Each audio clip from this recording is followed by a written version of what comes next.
Break के बाद एक बार फिर आपका एसटीवी में स्वागत है। अभी आप देख रहे हैं एसटीवी की प्रस्तुति खून।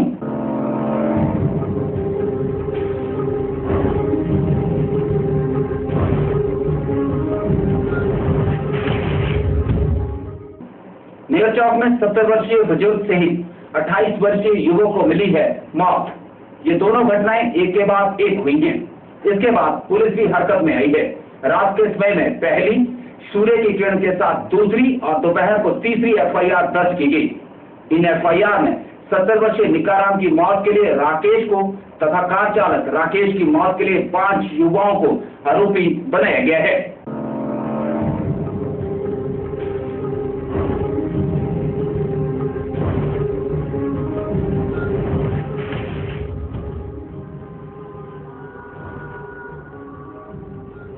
नेग चौक में हुई है खूनी वारदातें।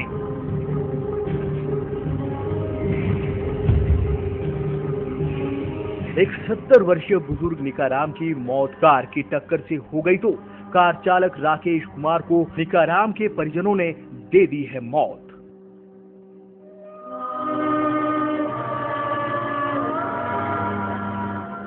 इन वारदातों के बाद पुलिस ने दर्ज की है 2 अलग अलग एफआईआर। बल थाना क्षेत्र में ये एफआईआर दर्ज की गई है।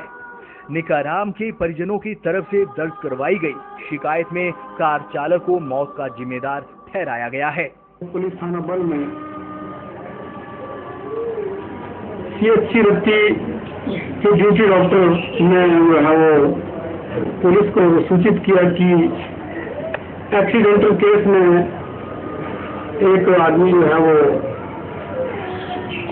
हॉस्पिटल में लाया गया है, जिस पर मैं अपनी टीम के साथ हॉस्पिटल पहुंचा और वहां पर डॉक्टर साहब से जो भी फॉर्मेलिटी थी वो की, तो उन्होंने एक 70 साल का बुजुर्ग जिसकी नाम निकाराम जी थे, सन ऑफ धनाराम, डीपीओ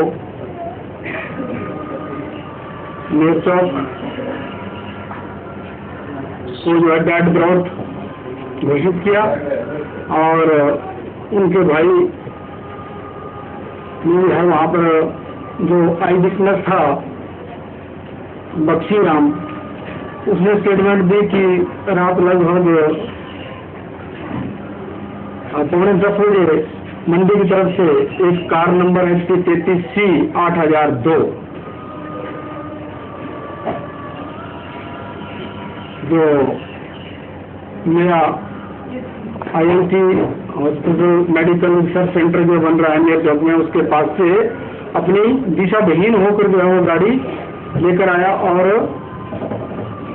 गलत दिशा में आकर आंगन में बैठे हुए निकाराम, आंगन में खड़े हुए निकाराम जो नेग चौक की तरफ से आया था, को हिट किया और 106 फुट तक जो है वो रगड़ कर ले गया।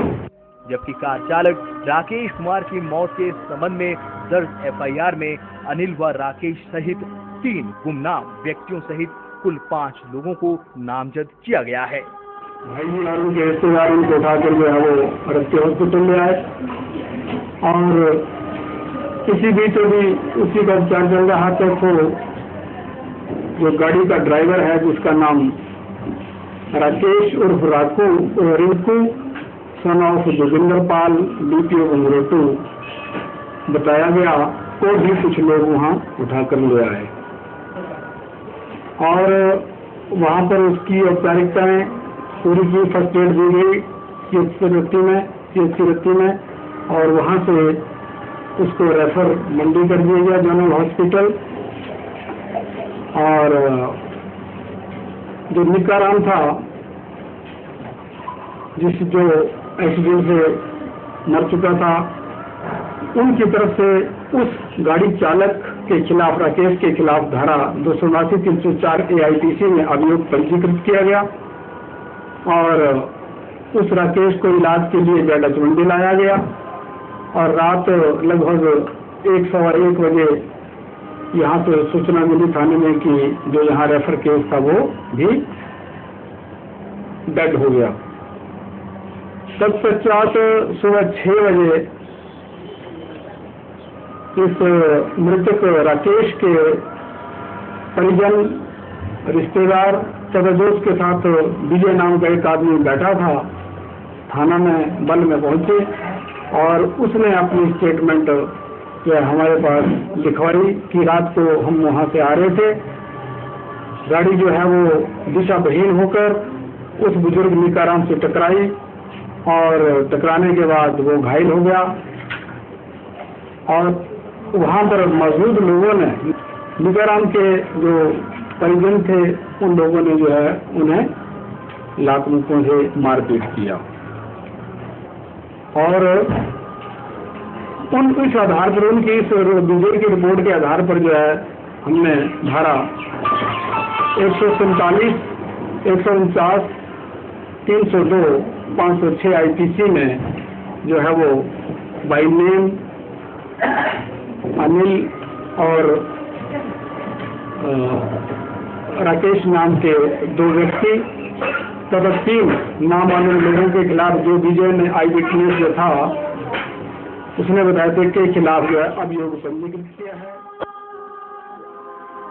दोनों मृतकों के शवों का पोस्टमार्टम मंडी के जोनल अस्पताल में पुलिस ने करवाकर मामले की छानबीन शुरू कर दी है। मामला दर्ज कर दिया गया है, तफ्तीश जारी है।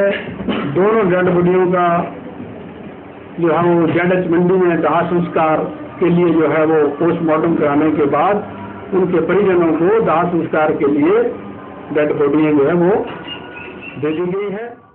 निकाराम के परिजनों का आरोप है कि कार से टक्कर मारने के बाद चालक राकेश ने निकाराम को अपशब्द कहे, जबकि राकेश कुमार के परिजनों का आरोप है कि सड़क दुर्घटना के बाद निकाराम के परिजनों ने उसे डंडों व रॉडों से पीटा और लोहे की छड़ उसके शरीर में घुसा दी तथा कार को भी तोड़कर राकेश के साथ ही कार को भी जलाने का प्रयास किया।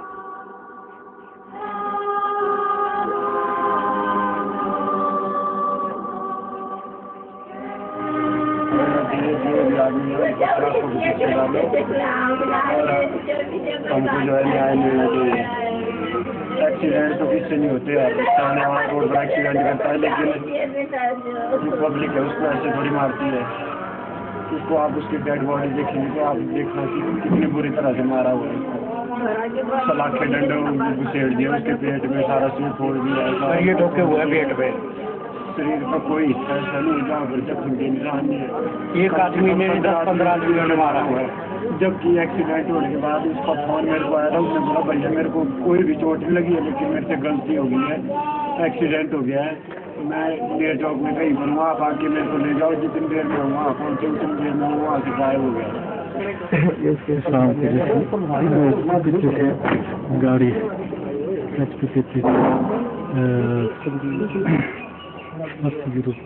तो ने टक्कर मारे जिसमें वो चला रहा था राकेश तो तेज और उसके बाद विजय। तो जैसे उन्हें टक्कर मारने के बाद ये उतरे, उन्होंने उसको निकाराम को लात की मारी। लात को मारने के बावजूद उन्होंने पत्थर उठाया और उसके सिर पे भागल बेचैन चलता और गाड़ी कम से कम रोड से रॉन्ग साइड 106 फुट हिट करके।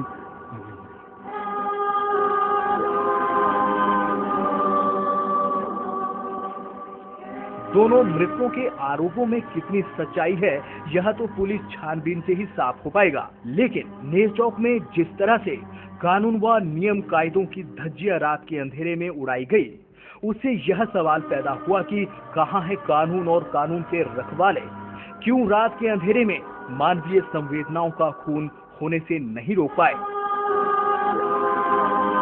अंगरोटू से एसटीवी के लिए राजू धलारिया सहित मंडी से हंसराज के साथ रमेश कुमार की रिपोर्ट।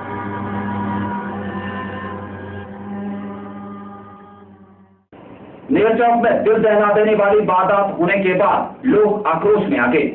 कार चालक राकेश के परिजनों सहित गांव वालों ने जाम कर दिया NH।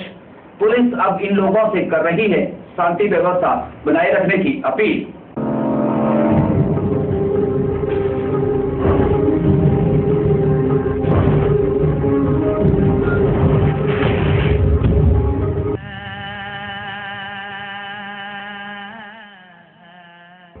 नेरचौक में हुई है दिल को दहला देने वाली वारदात। इस वारदात के बारे में जिसने भी सुना वो सन रह गया। कार की टक्कर से निकाराम की मौत क्या हुई? वैसे ही मृतक निकाराम के परिजनों का गुस्सा 7वें आसमान पर पहुंच गया। इन परिजनों ने कार चालक राकेश कुमार को भी बांट दी मौत। राकेश कुमार की मौत होने की सूचना जैसे ही उसके रिश्तेदारों को मिली, उन्होंने एनएच को जाम कर दिया। इन वारदातों के बाद नेरचौक में तनाव की स्थिति बन गई। इस दौरान लोगों ने पुलिस प्रशासन के खिलाफ भी जमकर नारेबाजी की। पुलिस के आश्वासनों में महज छलावे नजर आ रहे थे। नेरचौक में स्थिति विस्फोटक होते देख जिला प्रशासन के आलाधिकारी भी घटनास्थल पर पहुंचे और दोषियों के खिलाफ कड़ी कार्रवाई करने का भरोसा लोगों को दिलाया। आला अधिकारियों के इस भरोसे के बाद एनएच पर नेरचौक में यातायात तो बहाल हो गया, लेकिन स्थिति तनावपूर्ण बनी रही। पुलिस ने इस दौरान भारी संख्या में जवानों की तैनाती कर दी। नेरचौक में स्थितियां अभी भी सामान्य नहीं हैं और लोग आरोपियों की गिरफ्तारी तुरंत चाहते हैं। क्या बल पुलिस आरोपियों पर कस पाएगी शिकंजा? दूसरी तरफ एनएच पर जाम लगाने वालों के खिलाफ बल थाना में मामला जरूर दर्ज कर लिया गया है और पुलिस के अधिकारी लोगों से सहयोग करने की अपील के साथ शांति बनाए रखने की गुहार भी लगा रहे हैं। नेरचौक से एसटीवी ब्यूरो रिपोर्ट।